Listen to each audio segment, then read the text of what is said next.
Hello, and welcome to channel Ein Our Key, and I am your host, Voluntary. I watched the discussion and subsequent debate between Kent Hovind and Aron with a great deal of interest. It is not my place to tell you that Aron mopped the floor with Kent. You can watch the videos for yourself and come to that conclusion quite easily.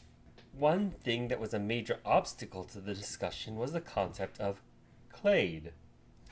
Aron tried repeatedly to engage Kent on the subject with little success, especially to compare a clade to a kind. After giving this much thought, I decided that perhaps what we need is a more elaborate explanation of the concept of clade. Now, who am I, and what would make me qualified to do this? I am not an expert in the science of biology, nor in any of the relevant subfields. I do have a strong background in science, but I favor the physical sciences. What makes me qualified is that I am a certified professional tutor with the College Reading and Learning Association. My function as a tutor is to take the more complex concepts that one might encounter in a classroom and break it down into simpler and simpler steps until the student finally understands it.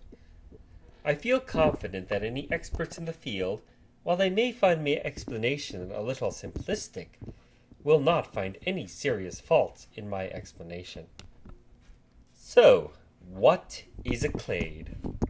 To put it simply, a clade is an ancestor and all of its descendants.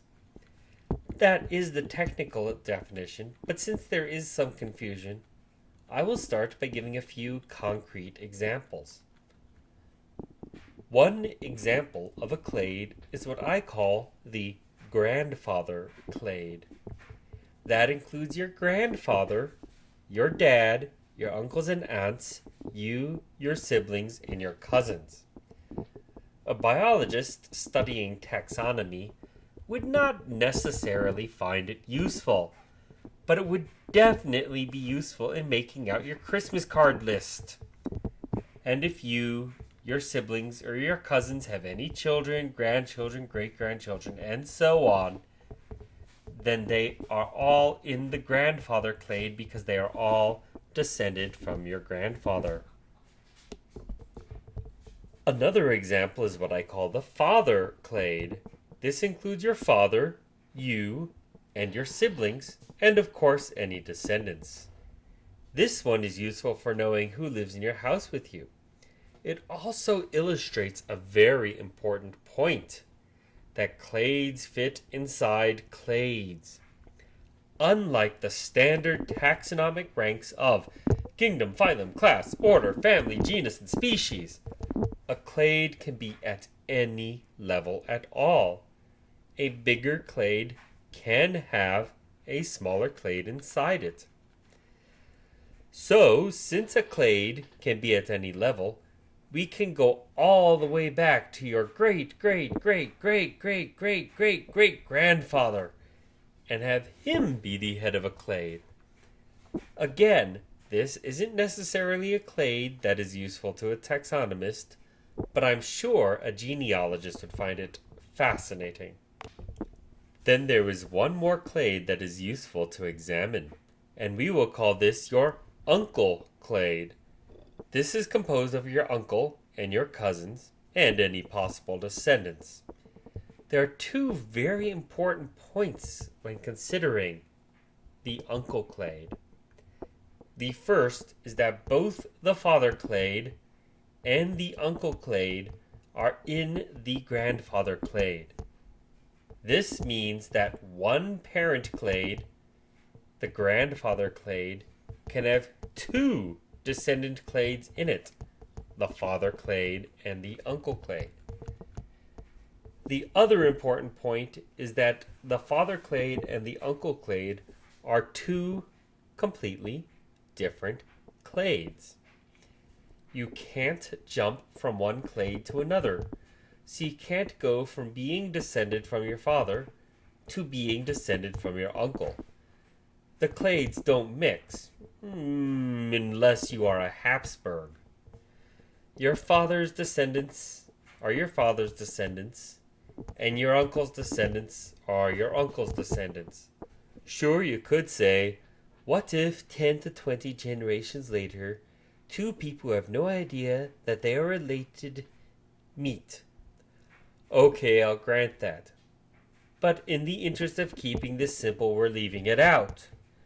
For the sake of simplicity, the Uncle Clade and the Father Clade don't mix unless you're a Habsburg. Mr. Hovind, you like to talk about a dog giving birth to a non-dog. Well, from what I've described here, that won't happen. All descendants are in the same clade. All your descendants will always be your descendants. Next, you like to talk about a non-dog giving birth to a dog. Well, at some point, someone who was not in the clade of your father did produce someone who was in the clade of your father when your grandparents produced your father. There was no way for your grandfather to be a descendant of your father. Even the Habsburgs couldn't figure that one out. So yes, an ancestor produced a descendant, and a descendant is still a descendant of the ancestor.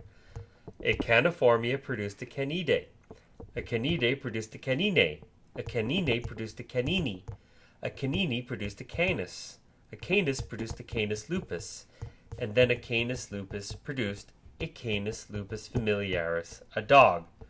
Note, a canis lupus familiaris is still a canis lupus, and a canis lupus is still a canis is still a canini is still a canine is still a canide, and a canide is still a caniformia.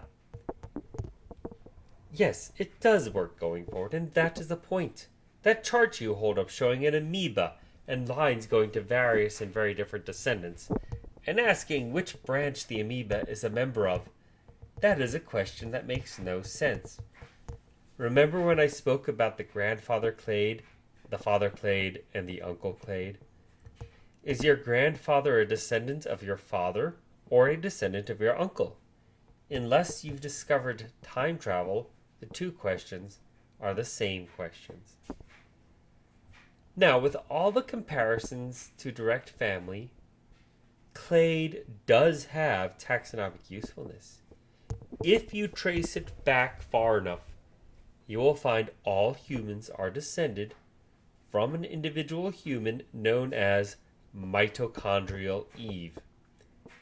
There is also a Y chromosome Adam, but I'll stick with mitochondrial Eve for various reasons. Every human is descended from this individual. So that makes a clade, a human clade.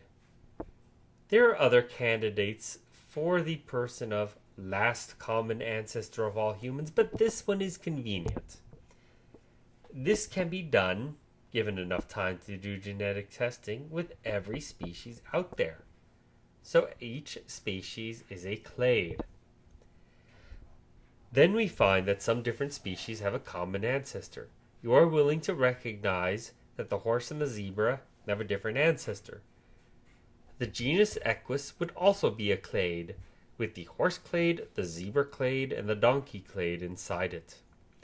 We could go up to genus, then family, then order, and all the way up to domain. I know that creationists want to stop at some point, usually around the family level, but it varies. Choose your stopping point. Whatever. You choose it because it is your term, Mr. Hovind. So choose your stopping point. The point is actually the definition of kind that we have been trying to get from creationists for decades.